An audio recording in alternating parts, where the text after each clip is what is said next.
Hello and Happy New Year. Welcome to NIFA's Webinar Wednesdays, a weekly virtual series specifically designed for Nebraska communities and housing partners. Today we'll be discussing smart community growth. My name is Joe Spitzen, Assistant Manager of Regional Housing Accelerator Development and Training at the Nebraska Investment Finance Authority. Due to the pandemic, NIFA is postponing our 2021 Annual Housing Innovation Marketplace Conference until March 28th, 29th, and 30th of 2022. In the meantime, we'll be presenting this weekly webinar series. Joining us today are moderator Paul Barnes and speakers Alan Ohashi, Martin Cluck, Mike Thompson, and Cale Miller. I'd also like to thank Susan Poulos of NIFA, who is behind the scenes helping to monitor the chat and answer questions. Attendees, you can ask questions at any time by inputting them into the question feature on the right side of your screen. We'll hold them until the end of our presentations and go through them all as a group. If you prefer to ask your question verbally, simply raise your hand and we can unmute you. Thank you again for attending, and allow me to introduce our moderator, Paul Barnes. Paul is the long-range manager for the Lincoln-Lancaster County Planning Department. His team is currently leading the update of the City-County Comprehensive Plan. Paul has been with the department for 8 years, and prior to his current role was a planner in the development review. All yours, Paul. Thanks, Joe. Good morning, everyone. I'm going to go ahead and introduce our first presenter. And with us this morning, we have Martin Cluck. Martin is a partner with Poyner Macchietto Architecture. Martin's had the pleasure of working with New Style Development over the last 25 years and Arc Icon Development the last 10. The focus of these partnerships has been adaptive reuse, turning derelict buildings into multifamily housing. He and his friends this morning would like to share some of their work. Take it away, Martin. Thanks. Joe, would you like to start the presentation? Thank you. Today I'm joined by project manager Mike Thompson. He's been with the firm for 27 years. And also intern architect Cale Miller, who's been with the firm for 2 years. Mike and I will have a back and forth dialogue today to discuss our work. Next slide.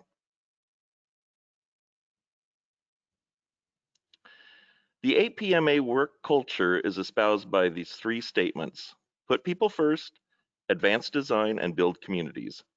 Today, we're going to focus on different ways communities are built.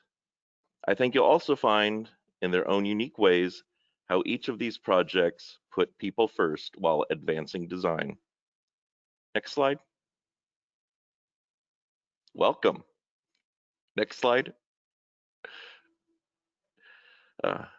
Instead of focusing on urban infill or a very narrow focus, this presentation is meant to open your minds to the overriding principles that ground a community, or perhaps become the spark that enables a community to be imagined, created, and even recreated. Saying that, I'd like to turn this over to Mike Thompson to speak to a very different type of community indeed. Next slide, Mike.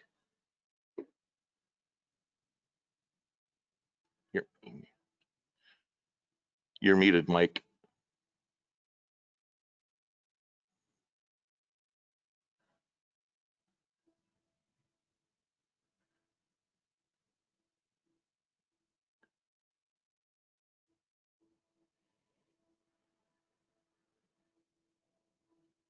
Well, this is really challenging. There you go. Gotcha. I'm on? Okay, good. Good. I'm sorry. Again, we've been really fortunate enough to, at Poyner, to be allowed to work in Africa on several projects. And in this case, we're talking about a project we got to do in Malawi, close to the community of Karanga, which is the north end of Malawi, and just off the Lake Malawi, a mile or 2 off of that. And what we have is a school for girls. Next slide, please. The St. Mary's secondary school for girls, and where we designed a housing, dormitories, privies, administration building, gathering our food hall, mess hall, the whole lot for 600 students. Go to the next slide here. And I mean, the challenges were, let's say, we're working in Africa, and we're while we only had a very short time to visit there, we were essentially trying to create a master plan for the school, and with specific requirements that the Malawi government set forth, which means dormitories and housing for the teachers as well, which you see at the bottom of this site. The end result has been a few years ago. It was completed, and we've graduated 2 classes of students so far of young women from the secondary school. Go ahead, next slide, please. The obvious challenges are technical. What we're used to in America technologically for construction is not available in Malawi.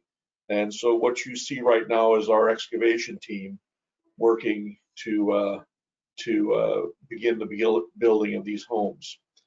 So again, this is a very challenging but incredibly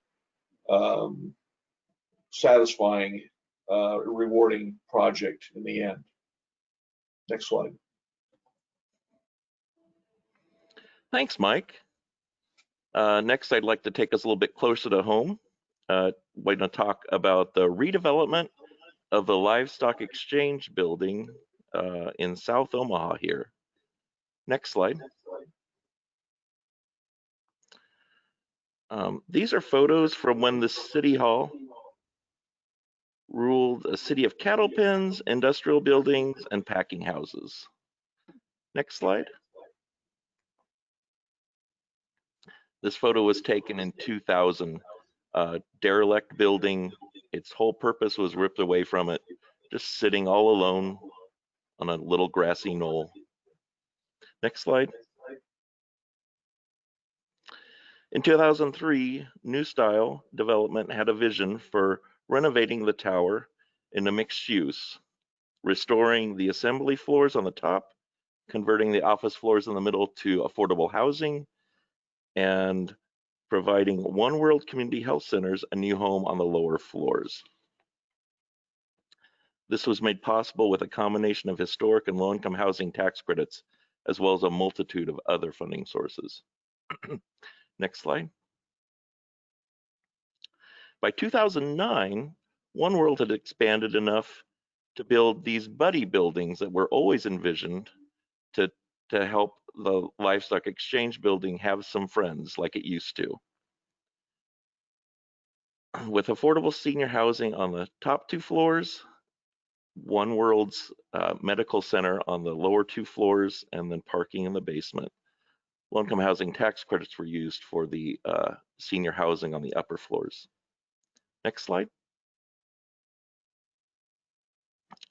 Today, it's a solid citizen once again.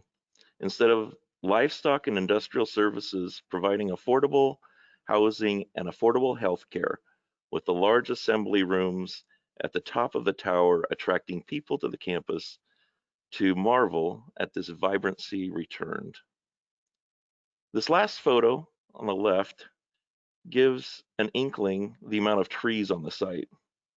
While needing quite a lot of parking, New Style planted many, many trees, enough that if you're driving on South Highway 75 in the summer, you look west along L Street, you'll see the Exchange building, not surrounded by parking, but by a forest. Next slide.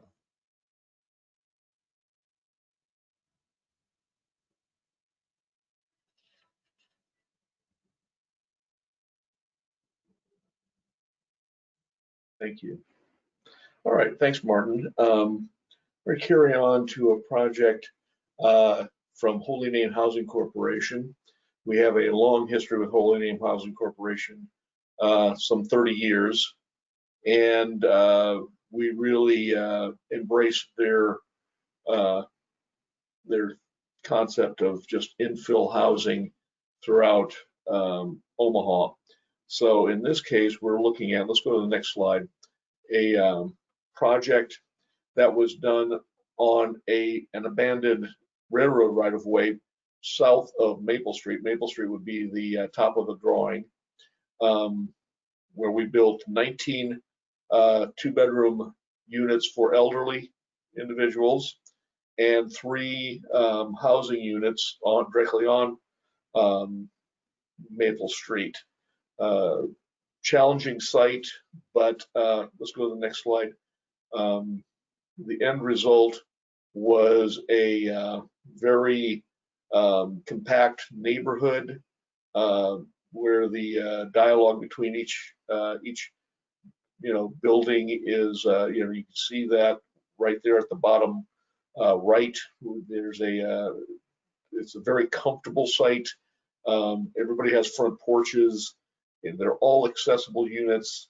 And if they weren't completely finished as a fully accessible unit, each unit is designed to be easily adapted, because when we're dealing with elderly, in this case, it's not if you go into a wheelchair, it's when. So in this case, these units were all designed to be easily adaptable. Next slide. This next project is included because school buildings are naturals for being adapted to apartments. Basically, 1 classroom plus some support space equals a 1-bedroom apartment. Next slide. Arch Icon redeveloped this historic Sioux City school recently using a combination of historic and low-income tax credits. On the right, you get a feel for the building when we started. Window air conditioners, historic window openings, mostly infilled with fiberglass panels, leaving just the lower third of the windows for fresh air and light. On the left, you see, after renovation, new operable windows filling the historic masonry openings completely. The big turnaround from the look of the building. Next slide. There you go on the left. What the classrooms looked like when we started. You see the ceiling there cutting into the windows. And on the right, it's what an apartment looks like inserted in the classrooms. Next slide.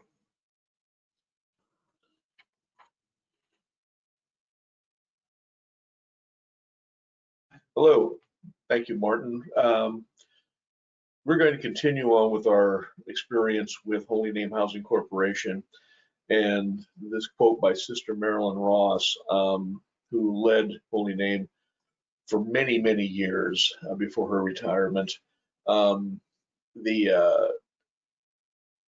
We ended up with a lot of great homes in North Omaha, or for that matter, just east of 72nd Street. So let's go on to the next slide. We designed a very cool little plan for infill in North Omaha, as simple as we could possibly make it. 24 by 24 module with a single car garage, 3 bedrooms, 2 baths, and designed to be respectfully inserted into a historic older neighborhood. They fit into the neighborhoods without being obviously suburban. Obviously, they're new, but they're not. They carry historic lines and shapes that make it feel like it's a old neighbor, and definitely respectful of the surrounding neighborhood. Next slide.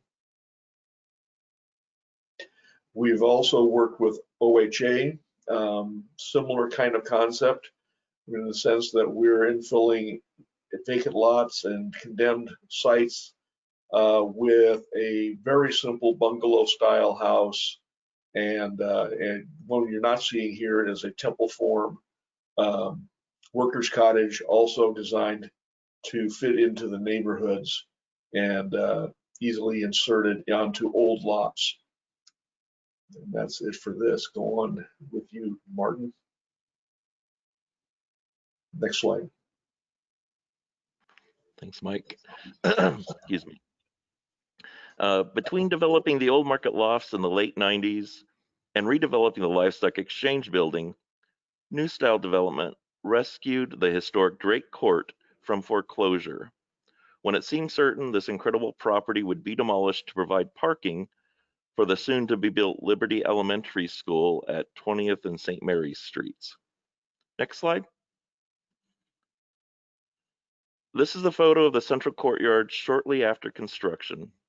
Utilizing a combination of historic and low-income housing tax credits, this uniquely repurposed group of 14 buildings is situated on a courtyard that takes the place of Jones Street between 20th and 22nd Streets in downtown Omaha.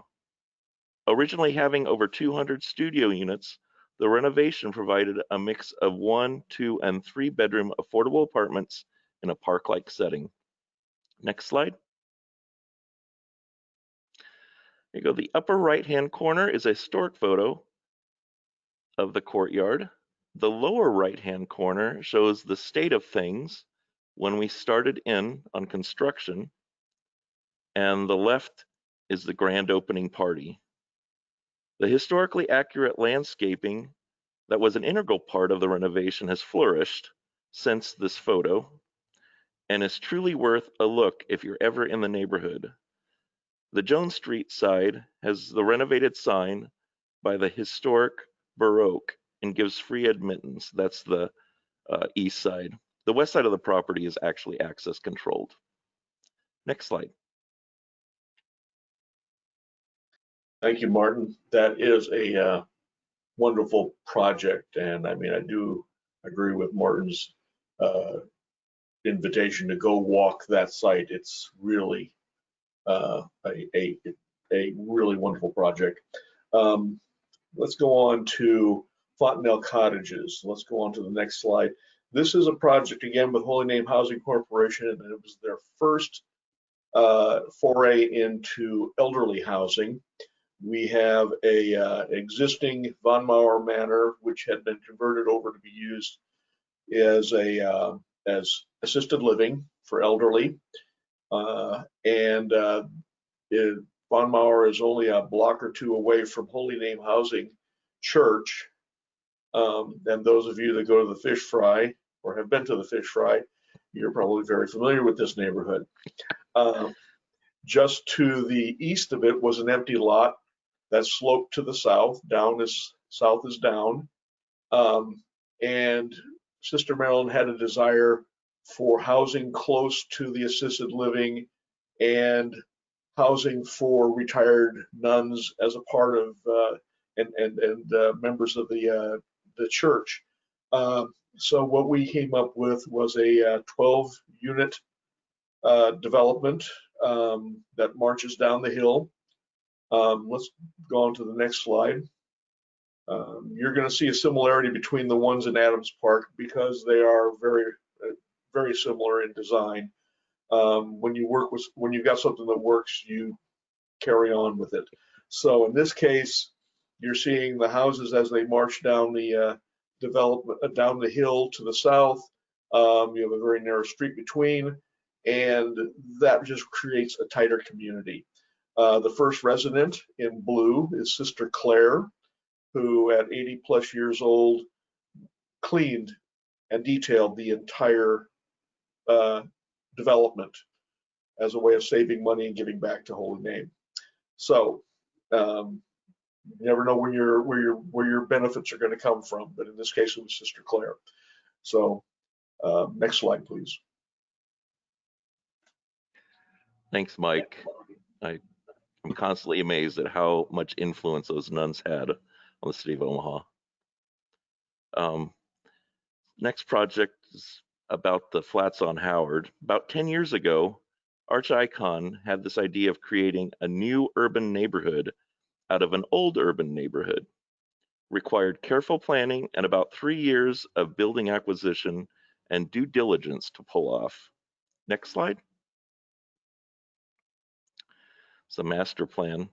Using historic tax credits, this group of historic buildings renovated with help of historic tax credits has become a thriving market rate residential community, a favorite of young urban professionals. Next slide. Here's a little flavor of the project, both interior and exterior, between 22nd and 24th Streets on Howard, just up from the old market. The Flats on Howard is a shining example of urban renewal using historic fabric. If you visit there, you'll note at the 22nd and 24th Street entrances to the development some round planters, and those are echoes of those round planters placed the center of the old market, 11th and Howard. Next slide. Okay. Thank you, Martin. This is a project in Highlander on North 30th Street. Othello Meadows was the developer on this project. And let's just go on to the next slide. What has happened here is he envisioned a new chapter for a piece of property that was once the projects in North Omaha. Not a great history, but he envisioned something newer and greater and more exciting for the people of North Omaha.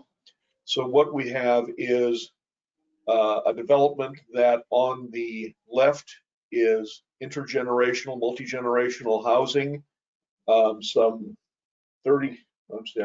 16 units there. I had to get my numbers right.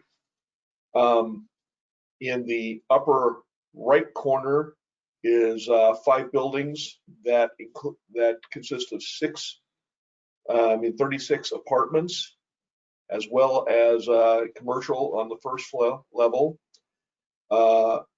In the middle is a series of 10 townhouses, and not constructed yet, but planned, is an apartment tower for senior housing and of some 60 units of combined 1 and 2 bedroom apartments, I'm sorry. But that's not the only thing on this. We're going to go on to the next page. Here, next slide, Cale.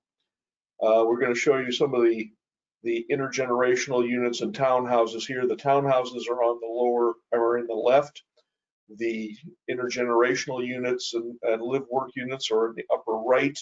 And then on the bottom right is, you can see this grand apartment building on the corner here with the commercial space underneath.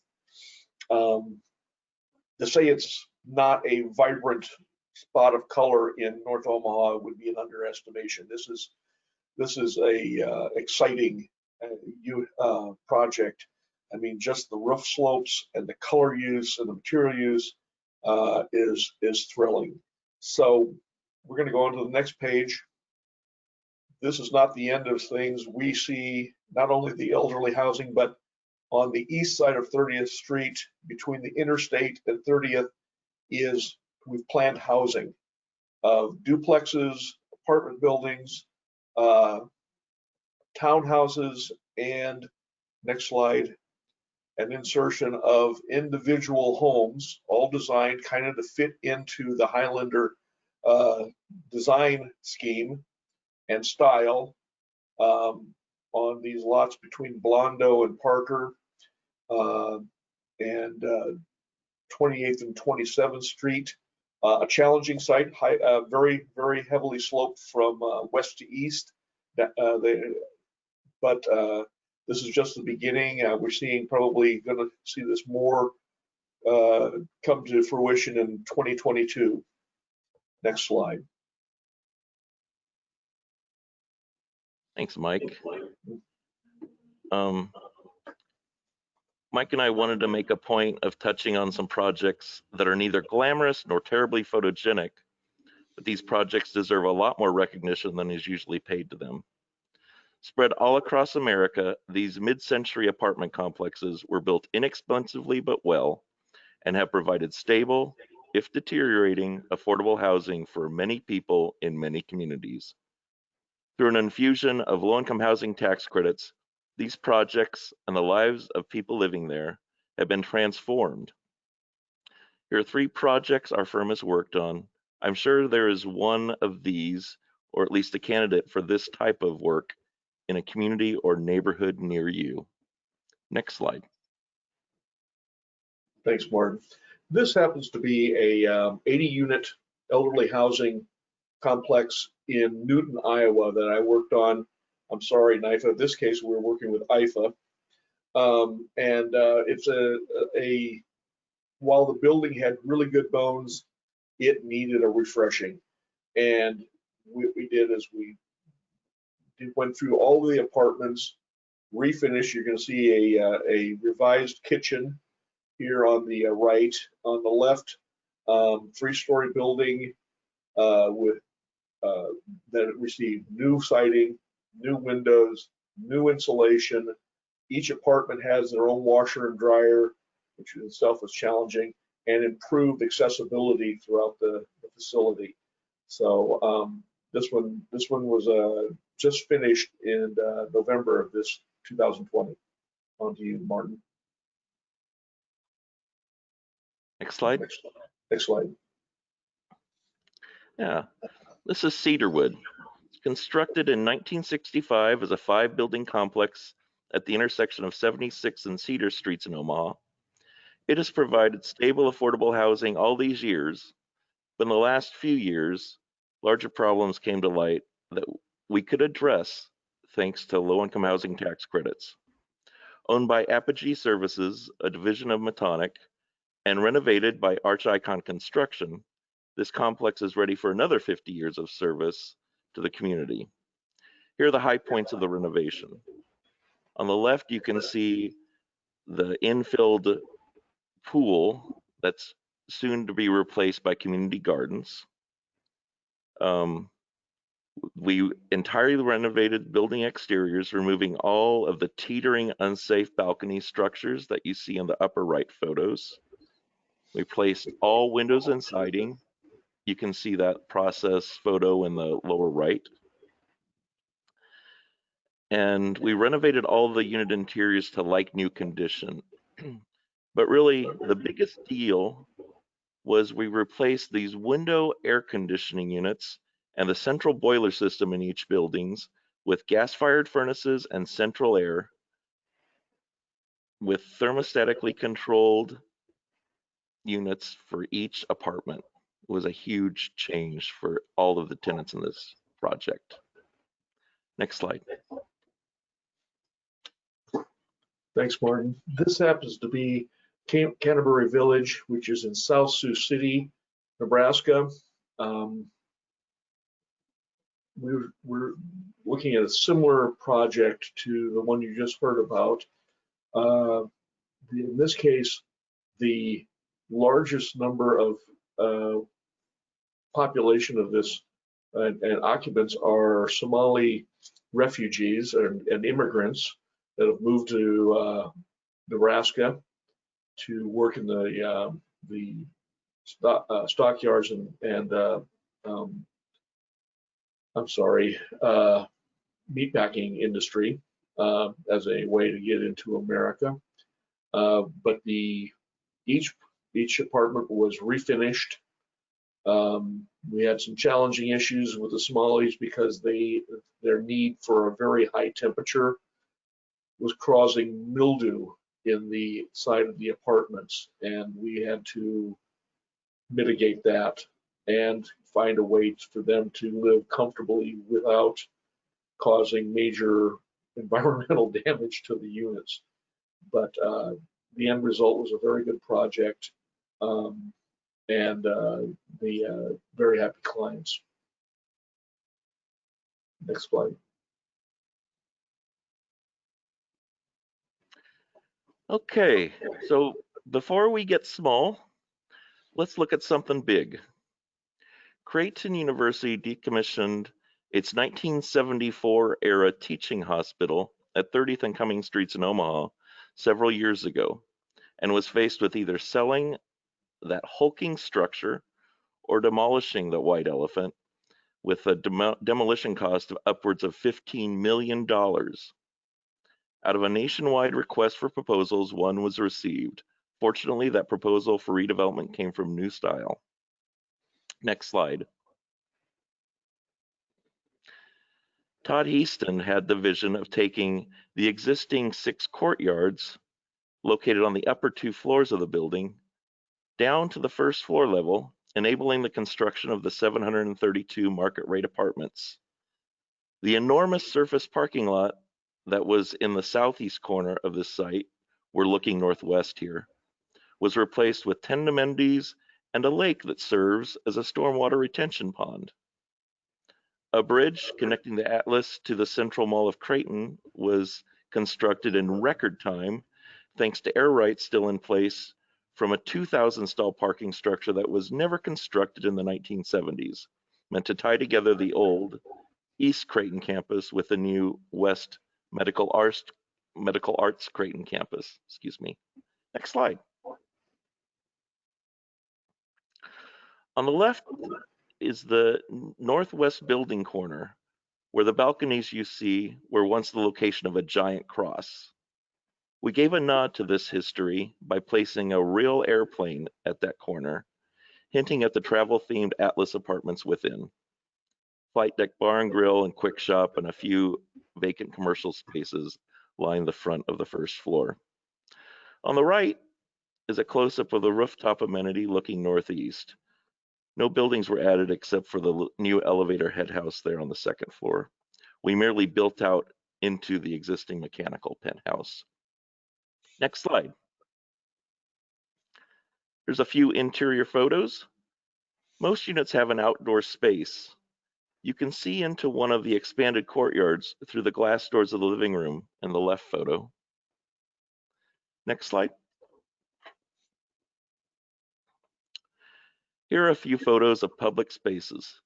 The first floor entry lobby on the left, the half-court basketball court in the center, the rooftop pool in the upper right, and the first floor pool in the lower right. Even though we scooped the light courts down through the building, during the course of due diligence, we realized there was enough floor-to-floor height to add an additional parking level on the lowest level, as well as an additional floor of housing in the previous surgery mechanical space, what is now known as the 4th floor. This project has over 1 million square feet of area and had a cost of over $120 million. Todd's thought was, hey, if there are apartment complexes in West Omaha with 1,000 units, why not have one similar, but ever more ecologically conscious and urban near downtown? This project, along with Midtown Crossing and Highlander, is spurring a continuing renaissance, along 30th Street. Next slide. With the next slide, I'll turn the final and differently sized project over to Mike and Cale to talk about. Thanks, Martin. This is finally got to the point of really getting small. I'm using a Steve Martin comedy routine, but in this case, we're talking about tiny homes. Let's go on to the next slide. We were given a property with Arch Icon, developer Arch Icon, and Sienna Francis.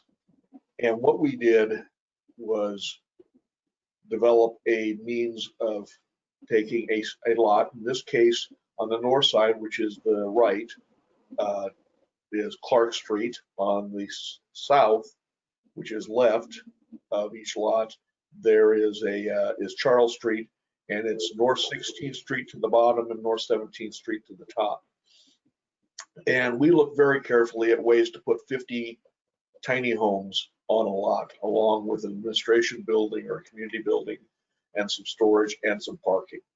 So as we were looking at this project, we spent a lot of time rearranging and trying to find a way to give a logical, respectful development to the people that will be living here.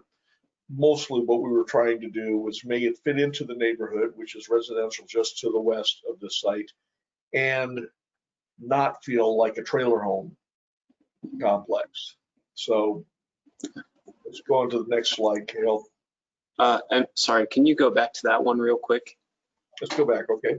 And, to build off of what Mike said too, that, anytime that you talk about tiny homes, it generates a lot of excitement between architects and their partners, as well as anyone else that has an interest in house design. So what this slide also illustrates, just beyond all the processes that we went through trying to select an appropriate site layout, like Mike talked about, one that had dignity and also blended into the context, is we were able to ask our office at large and the partners for this project, Arch Icon and Sienna Francis Homes, to submit ideas to us as well. And one thing that we really benefited from in that process is, getting people's with different opinions and different knowledge of the needs that this community would have, being able to incorporate all of that into the distribution of houses on this site, since it is so atypical that you get to choose a site distribution on a lot of this size. Next slide, please. So in addition to kind of that open forum submission of ideas and sketches for site distribution, we also carried that thought through to housing as well. And so this slide documents just a few of the houses that we looked at, both in terms of digital drawings, hand sketches, and what you can see in these drawings is that these houses explore one-story layouts, two-story layouts, single bed, double bed, mixed-use spaces, single-use spaces.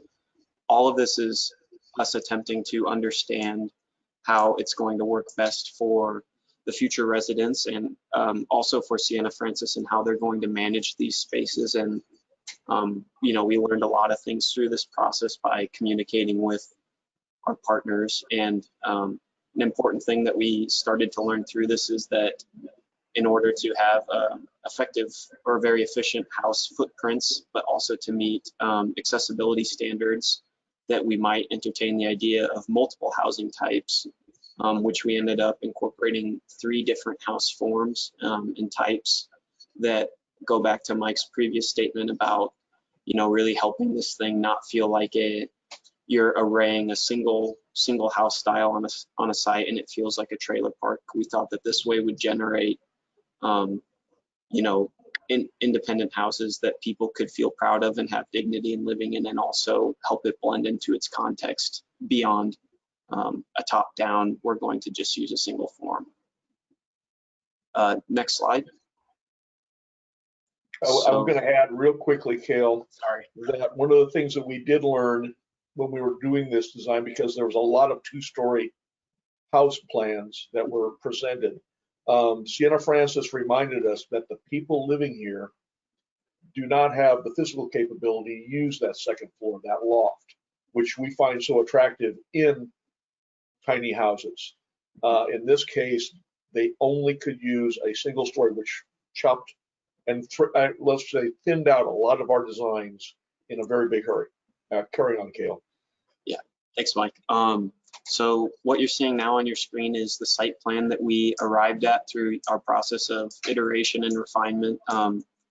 We called the layout sort of a hybridization of node and then also split amenities. So what ultimately this layout was a result of us trying to balance Sienna Francis's comments about ease of access to staff spaces, parking, and creating a unified front to the entire development, while on the right-hand side where the houses are located, really building a development that has a strong sense of community and gives residents, future users, the privacy that they need. And so that breaks down even further into, you can see on the screen that each house cluster is actually designed to be a micro neighborhood where they kind of front a central shared plant garden or landscaping feature, and all of the houses have a porch that look out into that space. So again, we want to take themes of urban development that we really like and put it on a scale for people that have maybe been disenfranchised or have had a stroke of bad luck, that they can also experience high design and something that we aspire to give them dignity through. An additional pattern that you'll see on the site is we wanted to incorporate a lot of greenery. And so all the trees listed on or shown on the site are going to be new plantings that help, again, make this a space of dignity and a space that blends in well with its context. And something I guess I didn't touch on super well is on that left-hand side where you see the peach-colored building. That building serves as a hybrid community space and tenant amenity. So there's a shared laundry room, a shared workspace, and I think those are the primary shared spaces in there. Storm shelter as well. And then directly to on the east side of that, so it'd be down the yellow colored building, is bicycle storage, and I think it's just bicycle storage. Next slide. So here's a view of the 3D model that we generated as a part of our NIFA application. We use this image. It's just starting to give you a sense of scale beyond the plan and how the site lays out. Mike, anything to add to this one? No, you've done fine. Okay, next slide, please. So now we're looking on the southeast end of the site, looking northwest, and you can see that that community space provides a clear front line to the building, but it also blends in well with the trees that we're planting. And this the parking stalls allow for both staff and visitors to have a very kind of clear entry to the site that allows, just ease of access and distribution, and anyone that's a visitor a clear kind of entry point. Next slide. So now we're in the sort of node distribution housing area of the site, and we're looking south. Far back in the image, you can see the communities that are peeking through. So we're standing on that central trail. And what this image captures is just some of the different forms that we're currently exploring further for the houses. On the right-hand side is a fully accessible unit, and then a little bit further back is one of the standard accessible units. And then even further back on the left-hand side is the alternative standard access unit. So we have two basic forms that we're using for the standard access, and then a singular kind of house design for fully accessible. Next slide, please. And the final image is looking into one of the micro neighborhoods that Mike and I talked about earlier. And you can see how we're trying to go for that community feel on such a small scale by orienting all of the building porches to a central location that looks out and shares space. Again, just another way that we are trying to bring dignity and sort of an urban approach to how you can meet and greet people to the project for the tiny homes. Next slide. Thanks, guys. That was great.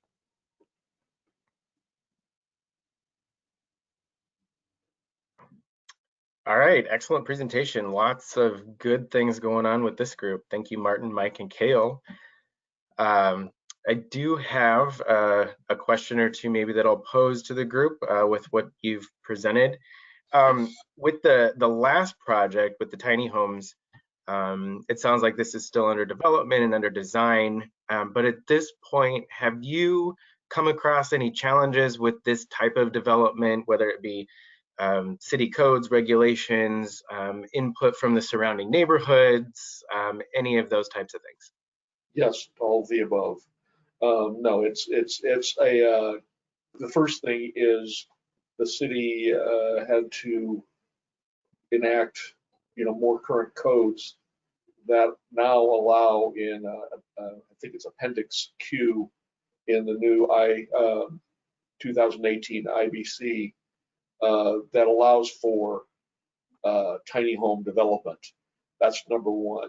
Number two was the doing a residential zoning that would allow us to put tiny homes on the project, because again, we're talking about small lots or no lots, and this would be looked at as a multifamily project rather than a individual home.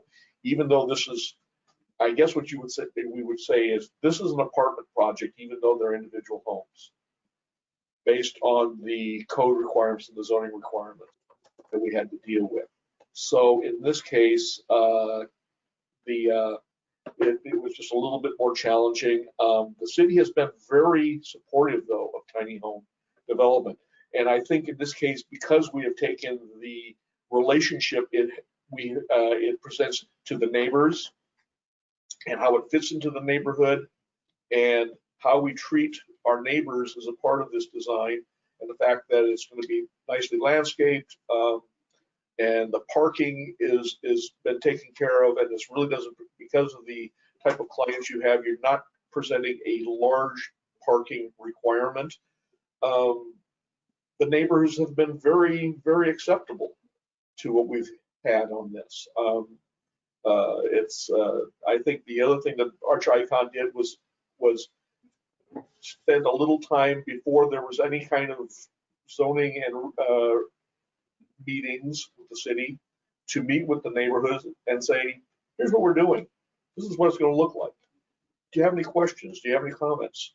Because normally when we have conflicts at the zoning meetings, it's mostly because they don't know what, the neighbors don't know what they're getting.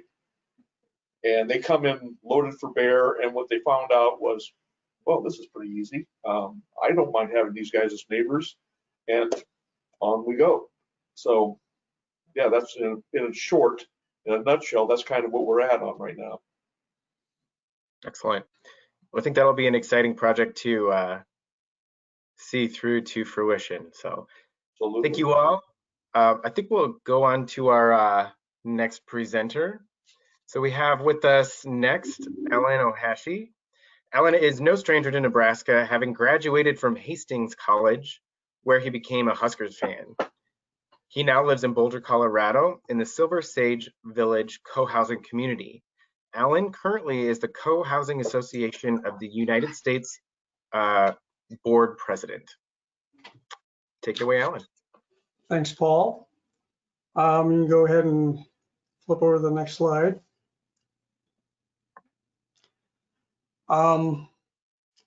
First, a little bit about the Co-Housing Association of the United States.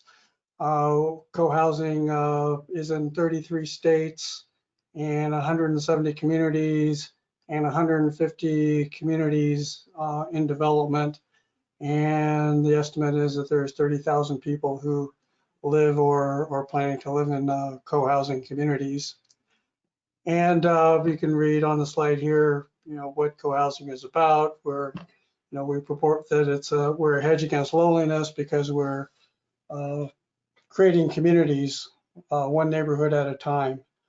And co-housing is a hedge against loneliness. And I think everyone has sort of realized during this time of COVID isolation what it's like not to see people who we often thought the interactions that we had we took for granted, and we were not able to do those like we did before. So anyway, next slide. What I'm going to talk about mostly here today is what the essence of co-housing, and the great slides that Martin talked about before, and all the great projects of retrofits and new construction projects and innovations with building design. Those projects could all be co-housing projects, because basically co-housing is, I call it a secret sauce, and basically it's a secret sauce that can be poured over any kind of housing development. I'll talk about some of those housing developments and configurations as we go through here. So what we're going to do is talk about the secret sauce. We're going to talk about 3 different iterations of co-housing. We're going to talk a little bit about the typical co-houser, and basically what you would go about doing if you wanted to build a co-housing community. So next slide. So these are the basic ingredients for the secret sauce. That's relationships, balancing privacy and community, participation, and shared values. So those are basically the 4 aspects of secret sauce. And if you think about it, those are the same elements that you may have grown up with as you were a kid in a regular subdivision and growing up, or if you lived in a condo complex, or if you lived in just a regular detached dwelling unit subdivision in anywhere USA. It all has to do with relationships, and in co-housing, neighbors commit to becoming part of a community for mutual benefit. And there is a sort of a culture of sharing and caring. Design features, if you're designing a community, is intentionally developed and designed to promote interaction among people. The next aspect is balancing privacy and community. In co-housing, people, as mentioned in the previous point, they agree to care and share with one another, and also help maintain the common spaces of the community. And as such, you can sort of choose how much privacy you want, or choose how much community that you want. In terms of participation, there's an expectation that people will help mow the yard, or they will help shovel the sidewalks, or they will water the plants around the common spaces. And so people will participate. It's also, co-housing communities are generally self-governed, in that there isn't a typical HOA that you hire a management company to come in and do those jobs that are undertaken by co-housing neighbors. And then the shared values. Each community is different, and it's sort of setting that bar for how people are going to treat each other, how they're going to relate to one another, and if you're going to be working together and sharing in a community. So the next slide.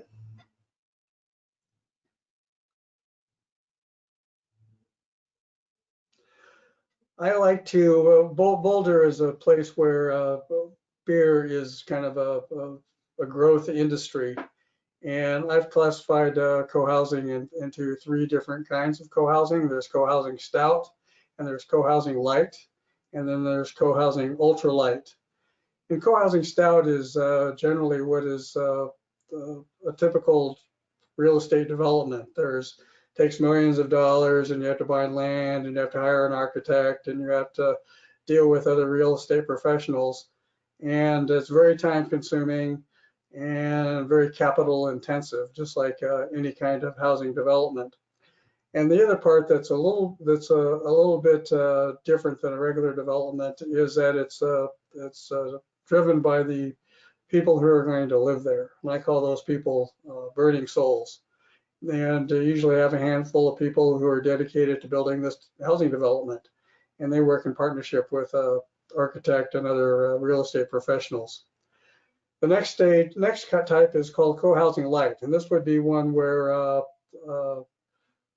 co-housers might partner with an architectural firm or a development firm, such as Martin and Mike were talking, and Kale were talking about before, and if the project is developer driven. And there's one example in Bloomington, Indiana, that I think is a kind of a prime example. The developer, that's what he does for a living. He buys land and puts houses on it. And so how this is helpful to the potential for the future residents is the residents don't have to worry about the development part. They don't have to worry about hiring an architect. They don't have to worry about dealing with a real estate guy. They don't have to worry about development plans going through the zoning office. That's all being handled primarily by the developer. And so the community burning soul members can go about recruiting folks who want to live in the community after it's been developed. So obviously it's less capital intensive for the community members, and more time efficient because the developer knows those processes. And for example, in Bloomington, I think they started on day 1, and then within a year they're sold and occupied. And in a typical co-housing stout project, those are sometimes 5 to 7 years, because they just end up being more time consuming and having to come up with money that a group of lay people may not be able to come up with right off the bat.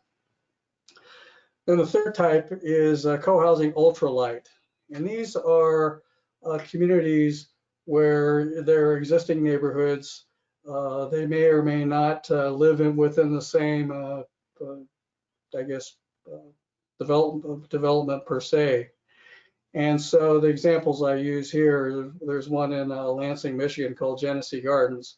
And this was a case where a few neighbors got together and who actually lived in an existing neighborhood. And so when houses started coming up for sale, they would buy those houses and find people to go live into those, either in some kind of actual shared equity type thing, or people would come in and outright buy and get their own financing for homes. They knocked down all the fences in the backyard, and so that created a big, huge park area, which is the Genesee Garden. And they have purchased one of the houses in the neighborhood to become like a common house or a community house for the neighborhood. Another example is Aria Co-Housing, and that's in North Denver.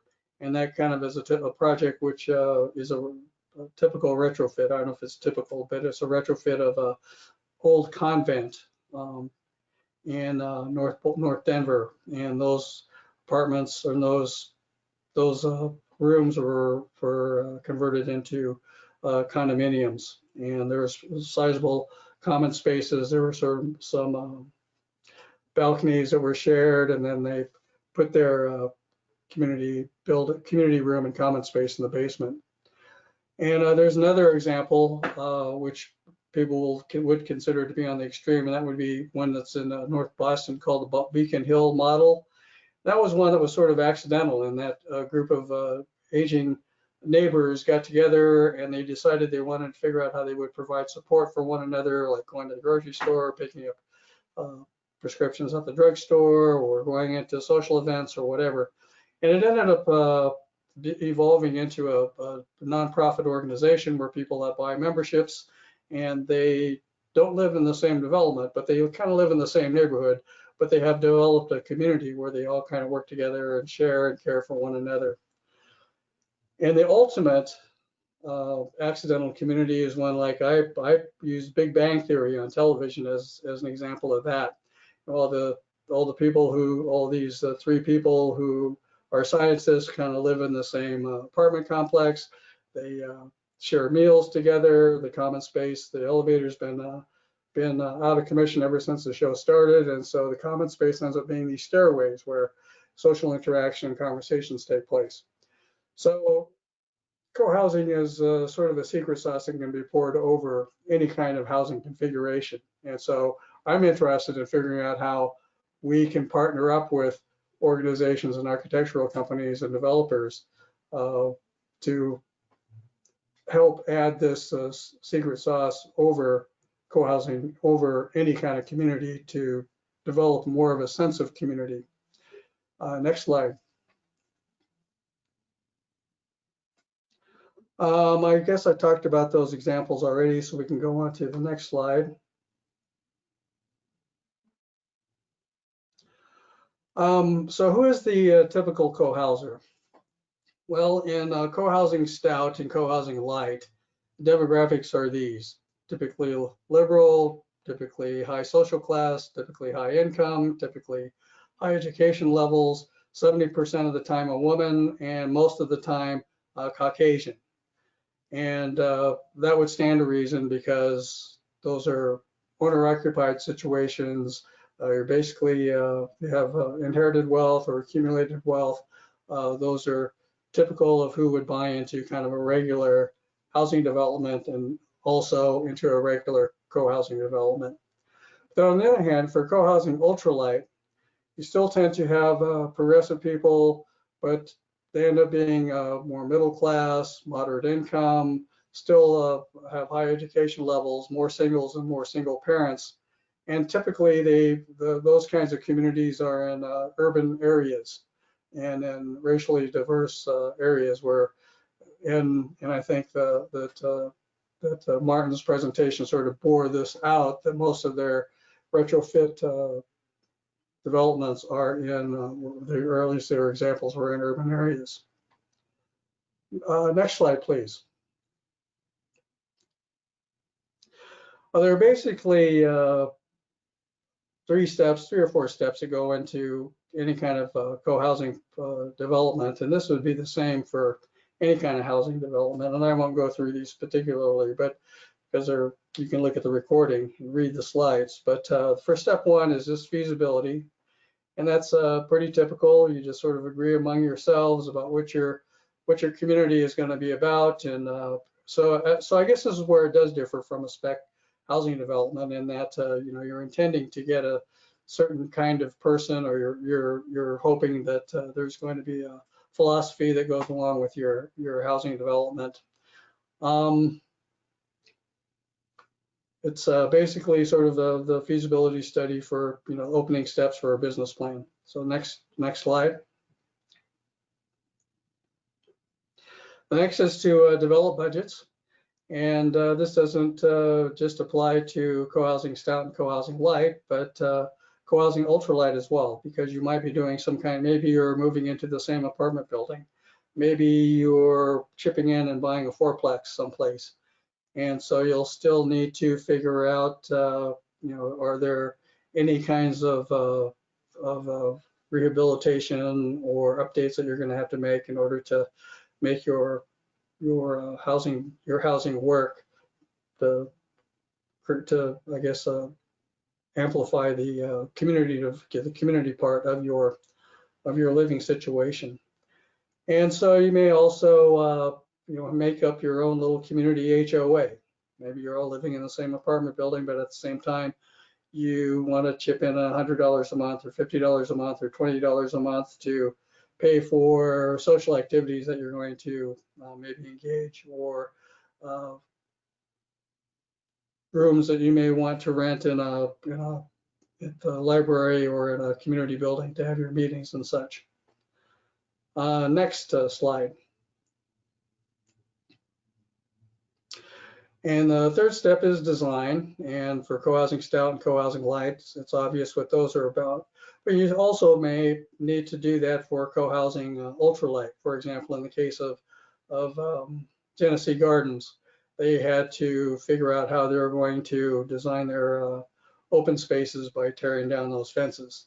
A friend of mine in Sulphur, Oklahoma is building I think it's a six home development, and he's doing kind of a market-based through deed restrictions co-housing development. And he's doing the same type of thing where the backyards and easements in the backyard are how those are accessed and maintained or done by through the deeds. Okay, the next slide.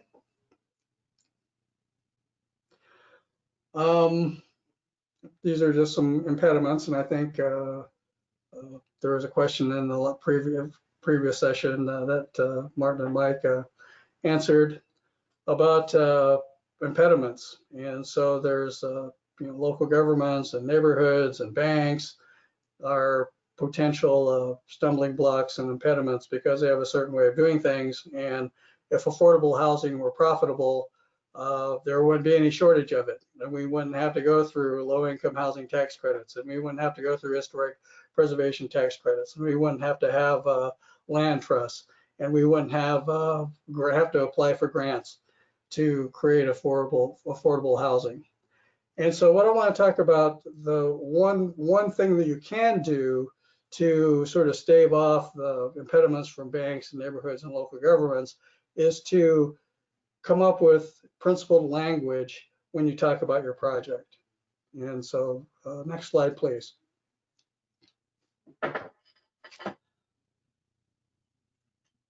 When you're doing your project, you know, we talk developer speak and architect speak and all that stuff, but the side that I'm on is more so on the community side, or on the how to sell your project side.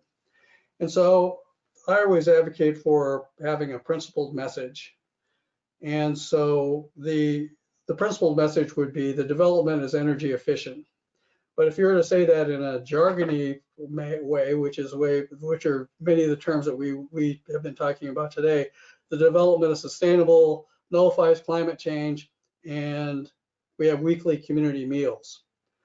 Now, the perception of that could be that we're anti-business, anti-industry, we're over-regulating people, and we have a loss of individual liberty.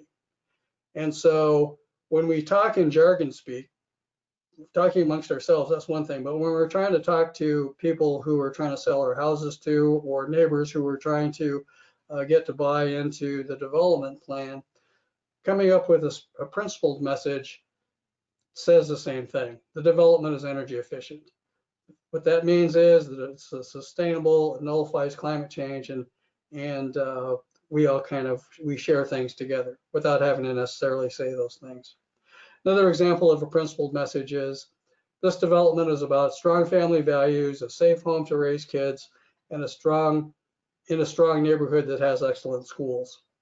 Now, using the jargony interpretation of that would be, this development is about marriage equality, affordable housing, community policing, and low student-teacher ratios. And so how that could be interpreted is pro-gay, handouts to poor, gun control, and pro-teacher unions. And so if you want to try to minimize your possible impediments by speaking to your markets in principled language, in a principled language with a principled message. In fact, I wrote a book about this, and I'll post it if you're interested. I can post a link to the story that I wrote about how co-housing and how communities can bridge cultural divides. And next slide. This is just a slide about financing and problems that you might run into. Is co-housing stout is that's complicated funding because you're sharing the risk among various homeowners who are chipping in to buy individual homes. Usually when co-housing stout happens, there's a LLC or some sort of corporate shell that gets set up that includes all the people who are helping develop the project as well as the developer themselves. And so the banks are going to have a little bit of trouble with that because they're used to dealing with one guy or one company and not with a group of people who might have various credit histories. Co-housing light is a much more traditional construction financing and flies under the financing radar.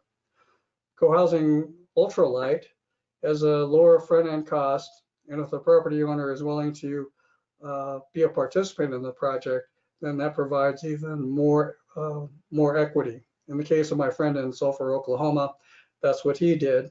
He put up his property that he had from someplace and partnered up with a developer, and he is a participant in the project, and so they've been funding it out of pocket and out of cash flow. And again, the language, bankers don't care about the co-housing secret sauce. They only care about the ability to repay and with a decent debt to equity ratio. So what typically happens in some of these kinds of developments, and I imagine maybe Mike has run into this also, is that you talk about the benefits of the project and how you're meeting the needs of a certain demographic of the community, and your car sharing, you don't have as much parking and all that stuff. Well, they don't really care about that. They just care about whether or not you have an ability to repay. So always just stay on message. Next slide. The neighbors. The neighbors can be your best helpers, or it can be your best enemies. And so when we're talking about our principled story, just stick to your principled story. Stick to your message. Avoid benefits not tied to the zoning code. We carpool, we use clotheslines, we have common meals, we grow our own food. They don't really care about that stuff necessarily.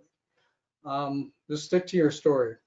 Emphasize the zoning code. If the zoning code says that it can only be 55 feet tall, make your project 55 feet tall.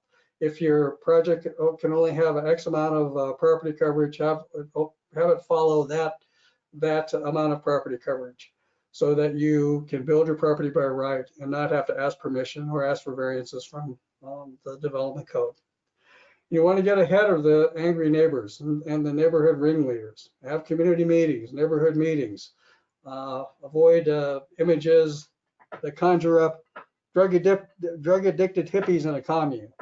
And so when you mention co-housing to people, that's often that comes to mind. Oh, it's a commune. Oh, it's socialism. It's communism. We don't want to have that in my community.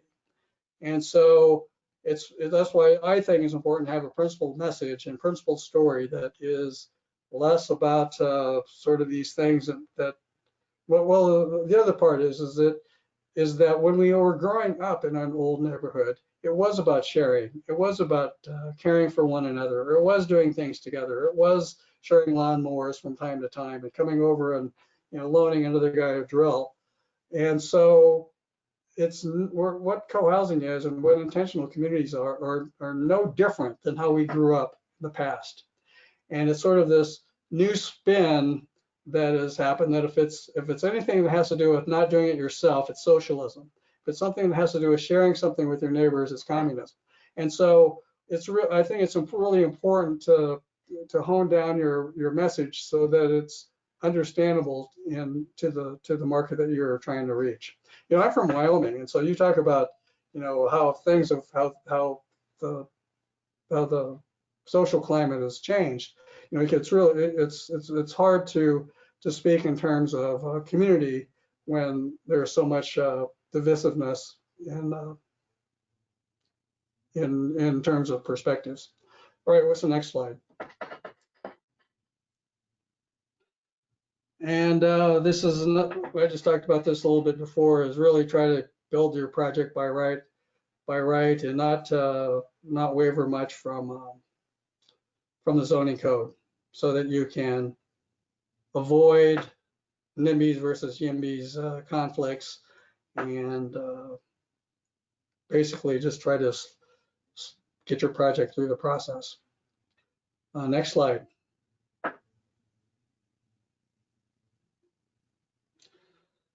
All right, so now what? You're all fired up. You really want to do a community project. You want to get people to live and work together. Co-housing is one way to do that. And I might also add that what the other thing that COVID has brought out is sort of the fragility of housing. And so everyone is just one paycheck away from being out on the street. And so it's really hard when government passes regulations or laws saying that, well, you can't evict this person because their income is gone. Well, that has the sort of cascading effect where the landlord can't pay their banker and the banker can't pay their investor, and it just is this sort of domino effect that happens. And so the benefit of co-housing is it takes some of that profit motive out of housing, because even in a rental model, the neighbors in a co-housing community, they would all decide that they're going to mow the yard, they're going to shovel the sidewalk, they're going to water the plants, they're going to help do some of the maintenance of plumbing. And so those are costs that a regular HOA doesn't have to absorb. Same thing with limited equity and co-housing and co-living. There are opportunities for a portion of your rent going to an escrow account, so you're able to build some equity in yourself. And in developments where there is more of a collaborative ownership model. And so it's if anything that COVID-19 has shown is that collaborative housing is part of the evolutionary process. So that's it.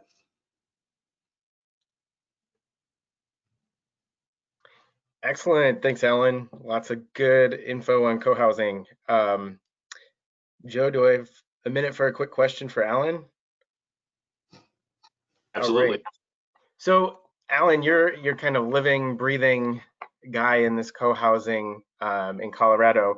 I'm wondering if you could reflect or give us some background on your housing history, kind of different places you've lived, and what drew you to a co-housing community. Well, I mentioned I wrote a book about this, and my whole life has sort of been around this. I grew up I'm a baby boomer and grew up in the 60s and 70s, and strong extended family. Both my parents' families lived in the same town, and so we always had this social interaction. And so there was that, and I had my grandfather move in and take over my bedroom, and I had to give up that space to my grandfather, and so that was sort of matter of course. And lived in the dorms in college for 4 straight years. Not only did I live in the dorm for 4 years, I lived in the same dorm room for 4 years, and so that sort of got me accustomed to living collectively. In my first job, I bought a house in Gillette, Wyoming, with 3 other guys. One guy had the GI Bill, and so we bought a house, and we created this sort of golden girls, but golden guys household. And that was in the 70s. And then I moved to Lander, Wyoming.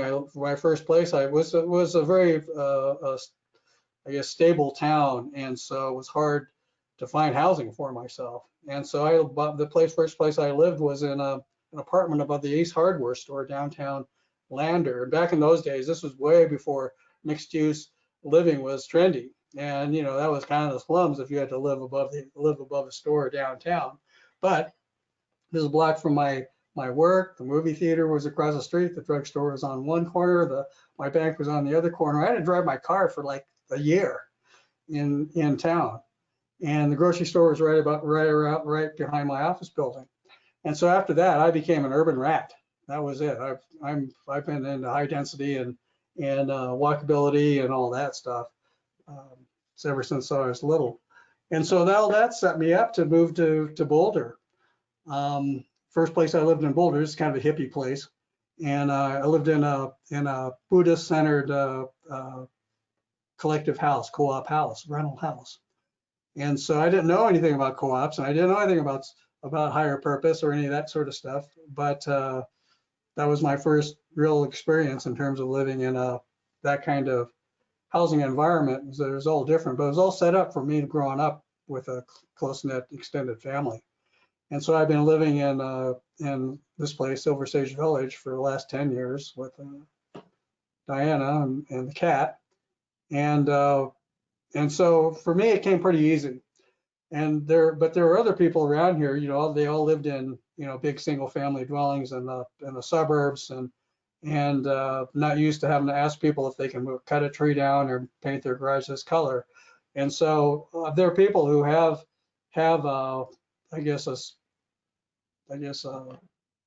problems adapting to working in a HOA. We used to have people coming through here wanting to tour the place. It's like they've never been in a condo community, or they've never lived in the dorms, or they've never lived in an apartment where there was, like a community building where you could, come and hang out and that sort of stuff, or have a barbecue, or I've lived in apartment houses that have swimming pools and tennis courts. And so people I would say that people really have to take a good close look at themselves and say, okay, if I'm going to move here, because usually it's because of people wanting to downsize, or people don't have people nearby, like their kids live, God knows where, or they don't have kids, or their kids are estranged from them. And and so maybe this co-housing is a way for me to sort of get this intentional community. But at the same time, there's a learning curve that goes behind that. So that's how I ended up here. Great. Thanks, Alan. Actually, it was by mistake, really, too, in that I really sort of understood intellectually about what it was, and I was sort of just dragged along here by Diana, who said, okay, we had to live in a place that has 1 floor, handicap accessible, no stairs, no stoops.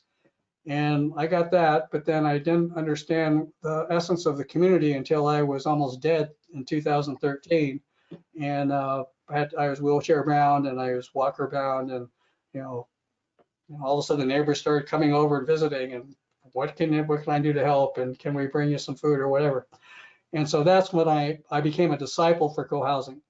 And like when the beam of light hit Saul and struck him down and gave him the word. And so that was me. I got the word about co-housing. fact, I think we have a natural match with Martin and Mike and Kale with what we do, because we can help you with all that neighborhood stuff. We can help you find people who want to live in a place like what you're trying to offer, because that's not, these retrofit places, that's not mainstream at all. And so that's where I've been on the single person mission to get people to understand the importance of retrofitting existing buildings. In fact, I have a project going on right now in Colorado Springs. My mission is to retrofit a big box Walmart and with housing. But everyone said, oh, this is going to be cheaper to tear the thing down. But my idea is to build condos, but tiny houses, picture condos, but only they're tiny houses, right? And so they're Right. small, 200 square feet, with tricked out like the guy does on a town, like on Tiny House Nation on television. How do we maximize the space? And we sell the kitschiness of co-housing, or kitschiness of tiny houses, but in a condo situation. You Hey, bring Alan, up a good point. Yeah, go ahead. don't let them tear that down, because the greenest building is the one already built. I know, I Precisely. got you. And The, in fact, Colorado Springs are going through and now that's one of those traditional kind of places where it's commercial only, housing only, never will the two mix.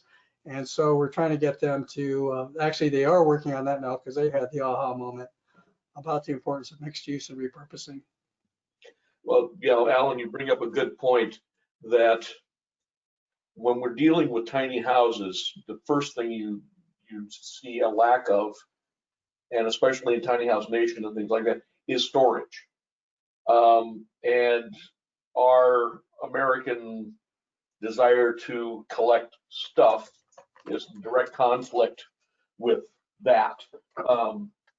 The idea of us having a community of tiny houses where we are not afraid to go to the community laundry room, go to the community kitchen, go to a place where our bicycles are stored, and leave the community, our tiny house, up for our living. My son told me something that when he was living in New York and sharing an apartment with like 5 other people, it was a 2-bedroom apartment with 5 other people in it. I said, geez, honey, this is tiny. This is small. He says, I don't live here, Dad. I live out there. And Yeah. that's kind of that concept of, we have a tendency in America to go hide in our house. And what we're trying to do, you're trying to do this in the psychology of co-housing, is to get us out of our house. Get out into the community, be part of that community, be part of that neighborhood like we used to be. And that's a hard sell to a lot of people. Yeah, and I think now, I mentioned that I think now during COVID, this is the time where people have sort of figured out what this loneliness thing is all about. And it didn't used to be like that. Even if you just lived in a regular stick-built neighborhood, you had some neighbors you went to go see, but now you can't even see them. And it's, if there's ever a time for the projects that we all are working on or having their day in the sun, it's now. And how do we, and in fact, all of our messaging is all around loneliness and all around community and all that sort of stuff. And I think people now view that less as a negative, because usually it's sort of this rugged individual stuff. And, I think what we're now on this mode of doing is sort of undoing we're not really undoing it, but reinventing what the American way looks like and how it was and how it's really collaboration and working together, as opposed to the opposite.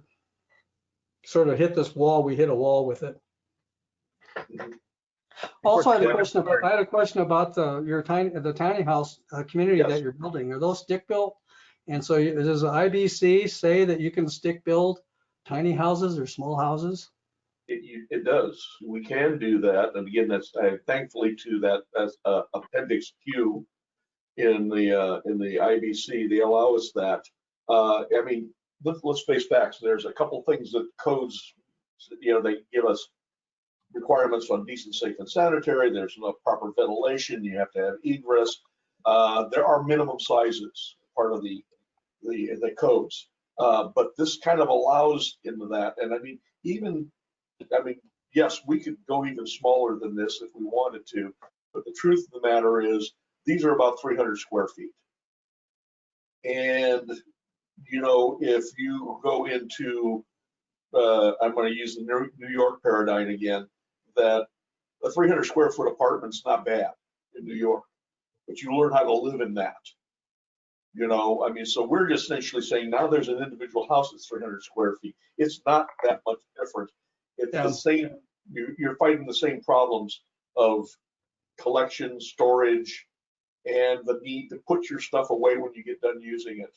And there's a psychology that goes with tiny houses, I think. Yeah, and I think that's a term that needs to also be left behind too, is tiny houses, because you know, it's because we have the pop culture image is a trailer, you know, these tricked out trailers, and that when you park it in your neighbor's backyard, you still have to skirt it and all that. It's sort of was a way around the small house, you know, like ADUs. That would be in this town, it would be an ADU, would be a tiny house. And so I think that term really does a disservice to people living small. I'd love to find a way to get out from underneath that. I mean, the idea of us, the housing, it's efficient housing. Let's use that term. Yeah, I don't even use affordable housing anymore. I don't even use that term. It's low cost housing, high efficiency housing, anything but affordable housing. I don't say that. Well, it carries the weight of negative connotation. Yeah. Only poor people live in affordable houses. Precisely. Only drug addicts live in affordable houses. And well, only drug addicts live in communes. Only drug addicts live in communes. You know, it's I look at that and I'm thinking to myself, my mother-in-law, who's 83, lives in elderly housing development that's mostly elderly, but she can't drive anymore. She's learning about co-housing in the sense that if she goes to the store, they call us, or she calls a friend of hers and says, I need to go to the store. And they go, and they come back and says, I'm okay, I'm fine. My wife's aunt's the same way, 86 years old. And you learn how to live with the help of your friends that they're younger, but they have more responsibility, more ability to help you on the thing, whether it's shoveling, as you said, or sweeping, or breaking, or mowing, or taking you to the store. Yeah. I make when I don't do this, housing is kind of my hobby, but what I mostly do is I make movies and write books. And I just finished a movie that's about accidental communities, what you're just talking about there, about how the housing authority here has these senior citizen high rises, but they don't think there's any communities going on in those places. But those are the most vibrant communities. Precisely. And that's, you know, why that is. It's just old-fashioned neighborliness is what it is.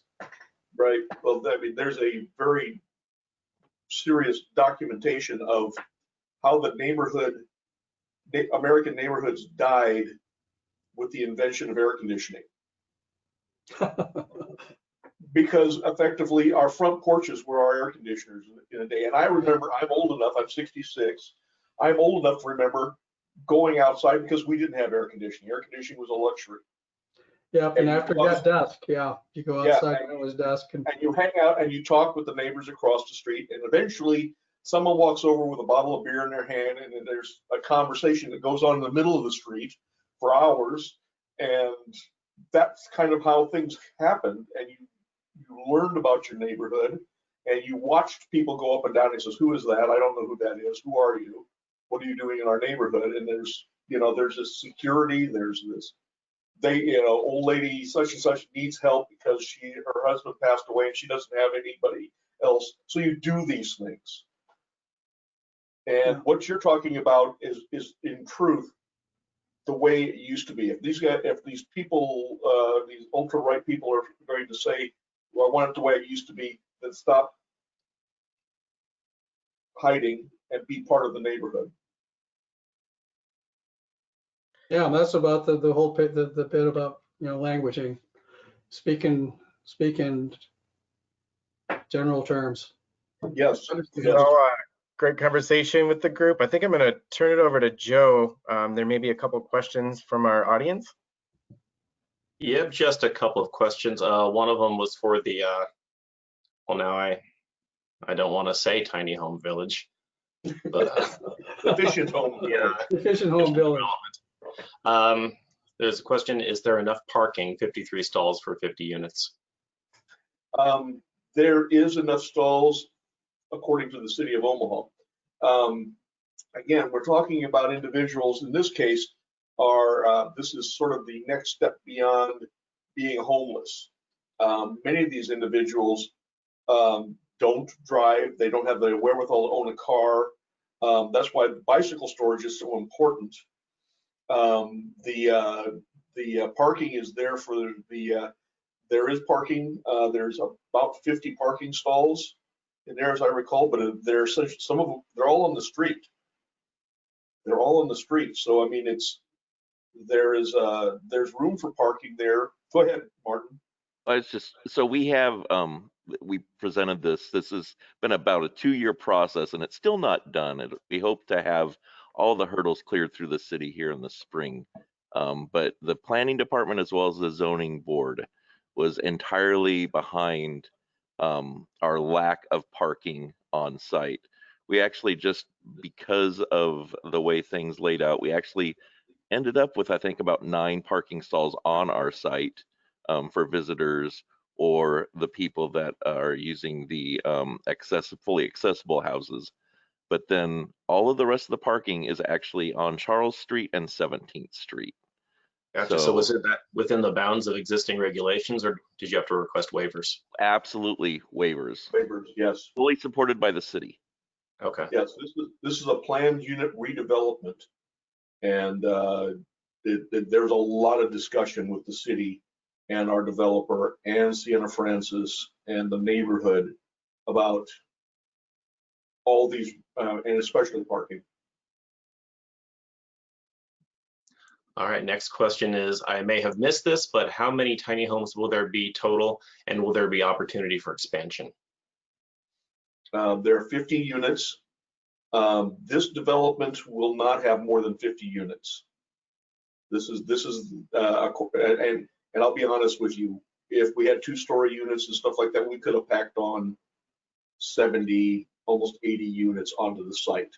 But that's not the point. The developer, Arch Icon, was very forward in coming and saying, here's our max. I don't want any more than this.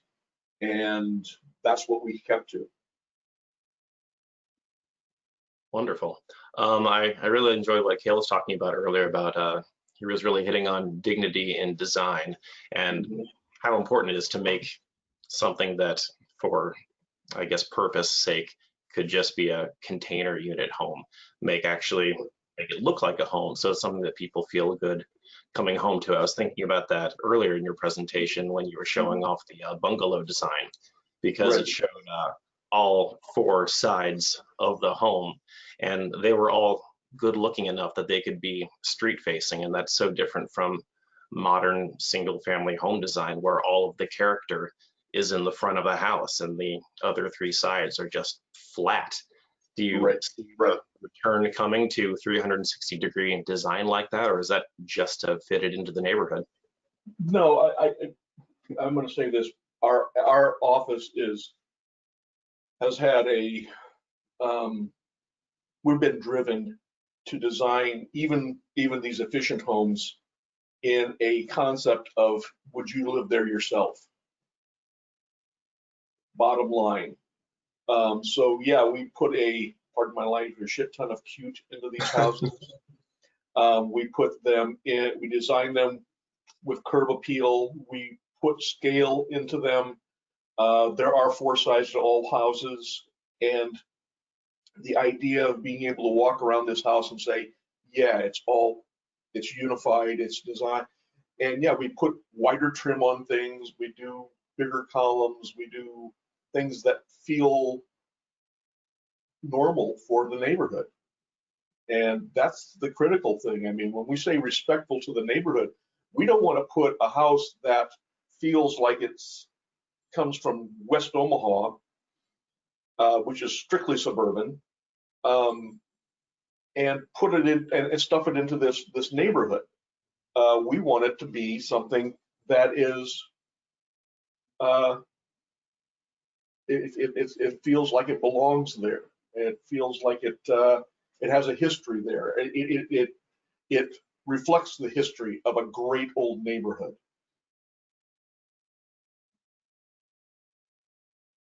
Another question I got is, can Mike or someone say again the IBC code to look up that has the language that allows high efficiency homes? For one, I just need to hop in here. It's the IRC, actually. So Okay. All right. the whole Yes, the whole project is multifamily. So we fall under the IBC because of that, but then the homes themselves fall under the IRC. And it's 2018, and did you say Appendix Q, Mike? I believe so, yes. Okay.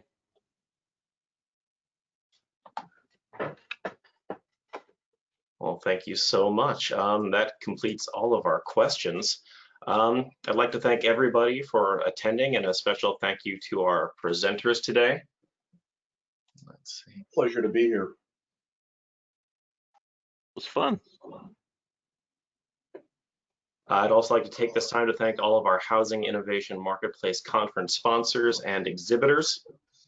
We could not have done it without you. Hopefully you can see the screen I tried to share now. Remember, you can find links to this webinar along with all previous webinars on our website, NYFA.org, under Community Development Training and Webinars, or directly on our YouTube channel at NYFA Housing. Please be sure to join us next week when our topic will be Prairie Queen, a missing middle neighborhood. Mark Stursma, the planning director for the city of Papillion, will be presenting. Thank you all again so much, and we will see you then. Bye-bye.